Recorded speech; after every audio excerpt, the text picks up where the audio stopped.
क्या होगा अगर मैं आपको कहूँ समुद्र में एक 450 साल पुराना डोरेमोन का स्टैचू मिला है। हाँ, आपने सही सुना है, और वो भी धातु का है। लेकिन कैसे? डोरेमोन तो 1969 में मंगा के रूप में आया था, तो एक कैसे हो सकता है? इस कहानी में एक बड़ा ट्विस्ट है। ट्विस्ट में यह दावा किया गया कि 450 साल पुराना है। क्या ये टाइम ट्रेवल से आया है? लेकिन रुकिए, इससे भी बड़ा ट्विस्ट है जो आपको चौंका देगा। अगर आप डोरेमोन के आखिरी एपिसोड के सीक्रेट एंडिंग को जानना चाहते हैं तो इस वीडियो को पूरा देखें। इस कहानी के साथ आज हम आपको एक नया और शॉकिंग ट्विस्ट दिखाने वाले हैं। तो क्या तुम तैयार हो? चलो शुरू करते हैं। तो वीडियो को लाइक और चैनल को सब्सक्राइब करना ना भूले। क्या होगा अगर मैं कहूँ कि समुद्र में एक 450 साल पुराना डोरेमोन का स्टैचू मिला है? हाँ, सही सुना तुमने। एक स्टैचू जो डोरेमोन जैसा दिखता है और वो भी धातु का बना हुआ है। मगर रुकिए, डोरेमोन तो 1969 में मंगा के रूप में शुरू हुआ था, तो एक कैसे हो सकता है? तो एक कहानी शुरू होती है एक जापान के कैब ड्राइवर से जो समुद्र में घूम रहा था, बस ऐसे ही बिना किसी खास वजह के, और उससे कुछ अजीब दिखा। पहले तो उससे लगा कि ये एक खिलौना है, लेकिन फिर उसने इससे छुआ और महसूस किया कि ये लोहा का बना हुआ है, मतलब रोबोट जैसा कुछ, और ये इतना भारी था कि वो इससे बाहर निकल नहीं पा रहा था। तो क्या किया उसने? एक पोस्ट डाल दी। अब पोस्ट तो वायरल होने ही थी, और बस फिर क्या था, लोगों ने तो अलग अलग पागल सीरीज बनाने की शुरू कर दी। कोई कह रहा था कि एक तो कोई टाइम ट्रेवलर होगा जो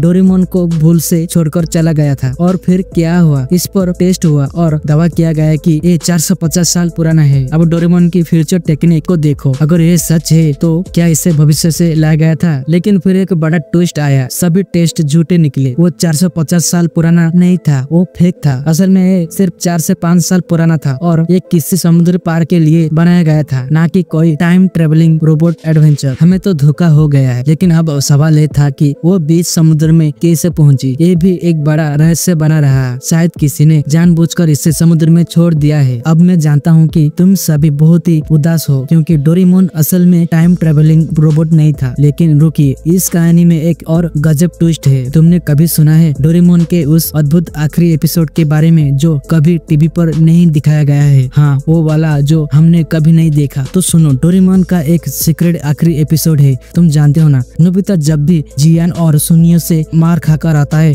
तो हमेशा डोरेमोन से मदद मांगता है। लेकिन इस बार डोरेमोन बिल्कुल भी रिएक्शन नहीं करता है, ना कोई आवाज, ना कोई हलचल। नोबिता डर जाता है और फिर डोरेमी को फोन करता है, और डोरेमी बताती है कि डोरेमोन का बैटरी खत्म हो गया है, और अगर बैटरी बदल दी गई तो डोरेमोन की सारी यादें चली जाएगी। डोरेमी ने नोबिता से कहती है, अब तुम भविष्य में टाइम मशीन से बैटरी नहीं ले जा सकते। सरकार ने टाइम ट्रेवल को सील कर दिया है, तुम अब कुछ नहीं कर सकते। अब यहाँ पर एक ट्विस्ट आता है। नोबिता बिल्कुल चुप हो जाता है। दिन गुजरते हैं, महीने बीतते हैं, और वो एक ऐसा इंसान बन जाता है जो किसी से बात नहीं करता है, और सब लोग घबराए हुए हैं। लेकिन क्या, नोबिता हार नहीं मानता है, ना ही वो उस बैटरी को बचा लेता है, और खुद से कहता है, मैं कुछ भी करूंगा, बस इससे ठीक करूंगा, या फिर मेरा कोई उद्देश्य नहीं है। यह है असली डेडिकेशन। कुछ सालों बाद नोबिता ग्रेजुएट हो जाता है, और वो अपने क्लास में टॉप करता है। किसी ने सोचा नहीं था। अब कौन है इम्प्रेस? कोई और नहीं, सुजुका, जो हमेशा नोबिता के आसपास रही है। वो उससे देखती है और दोनों के बीच प्यार हो जाता है। फिर नोबिता और सुजुका शादी कर लेते हैं। 10 साल की कड़ी मेहनत के बाद नोबिता आखिरकार सफलता प्राप्त करता है। वो बैटरी बनाता है, वही बैटरी जो डोरेमोन की जिंदगी का सवाल बन गई थी। डोरेमोन जब ठीक हुआ तो नोबिता से कहा, नोबिता होमवर्क करो जाकर। जब नोबिता को डोरेमोन ने देखा, नोबिता बड़ा हो चुका है और उसकी बियर्ड भी आ चुकी है, और नोबिता जीनियस बन चुका है। नोबिता उससे देखकर गला लगाकर खुश हो जाता है। और सबसे आखिरी शॉकिंग ट्विस्ट है, डोरेमोन का असली मिशन सिर्फ नोबिता की मदद करना नहीं था। उसका असली उद्देश्य था नोबिता की छुपी हुई जीनियस को बाहर लाना। वो जीनियस हमेशा से नोबिता के अंदर था, बस उसे बाहर निकलने की जरूरत थी। जैसे डोरेमोन को अतीत में भेजा गया था ताकि वो नोबिता के जीनियस को बाहर ला सके, वैसे ही हम सभी के अंदर भी एक छुपी हुई क्षमता है। हर एक इंसान में जीनियस है, सिर्फ आपको उसे ढूंढने की जरूरत है। जैसे डोरेमोन को अतीत में भेजा गया था ताकि वो नोबिता के जीनियस को बाहर ला सके, वैसे ही हम सभी के अंदर भी एक छुपी हुई क्षमता है। हर एक इंसान में जीनियस है, सिर्फ आपको उसे ढूंढने की जरूरत है। अगर आपको ये वीडियो पसंद आया और आप भी डोरेमोन के इस पागल ट्विस्ट से हैरान है तो वीडियो को लाइक, चैनल को सब्सक्राइब करना ना भूलें। कमेंट में बताइए कि आपको नोबिता के ट्रांसफॉर्मेशन के बारे में क्या लगा। तो मिलते हैं अगली वीडियो पे, तब तक के लिए बाय।